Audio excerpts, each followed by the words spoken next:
இறைத்தூதர் ஸல்லல்லாஹு அலைஹி வஸல்லம் சொன்னார்கள், இறைவன் மீது வைக்க வேண்டிய நம்பிக்கையை நீங்கள் உறுதியாக வைத்தால் எல்லா நேரங்களிலும் என் இறைவன் மீது நம்பிக்கை வைக்கிறேன், அவன் எனக்கு போதுமானவன், இன்றைய கஷ்டத்தை நீக்குவதற்கு அவன் எனக்கு வாக்கு கொடுத்திருக்கிறான், அவனுடைய பாதையில் நான் முன்னேறுகிறேன், அவனை நோக்கி இந்த கஷ்டத்தையும் இந்த சிரமத்தையும் இந்த இருளையும் இந்த சோகத்தையும் என் இறைவன் நீக்குவான், அவன் நாடிய போது இதைவிட சிறந்த ஒன்றை எனக்கு கொடுப்பான் என்று இழப்புகளையும் நஷ்டங்களையும் ஏமாற்றங்களையும் அவதூறுகளையும் அவமானங்களையும் பற்றி கவலைப்படாமல் கண்ணியத்தையும் வெற்றியின் பாதையிலும் பயணிக்கக்கூடிய ஒரு மனிதன் இறைவன் மீது நம்பிக்கை வைத்தால், இறைத்தூதர் சொன்னார்கள், ஒரு பறவைக்கு இறைவன் எப்படி உணவளிப்பானோ அது போன்று உங்களுக்கும் உணவளிப்பான்.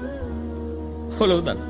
பறவைக்கு உணவளிக்கக்கூடியவன் உங்களுக்கும் உணவளிப்பான். ஆனால் அந்த பறவை, இறைத்தூதர் சொன்னார்கள், காலையில் வயிறு காலியாக செல்கிறது, மாலை வயிறு நிரம்ப திரும்பி வருகிறது. அது காலையில் பசியாகத்தான் போகிறது. ஏன்?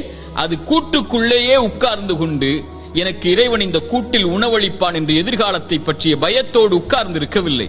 கிளம்பி செல்கிறது, இறைவன் உணவளிப்பான் என்று. மாலையில் வயிறு நிரம்ப வருகிறது.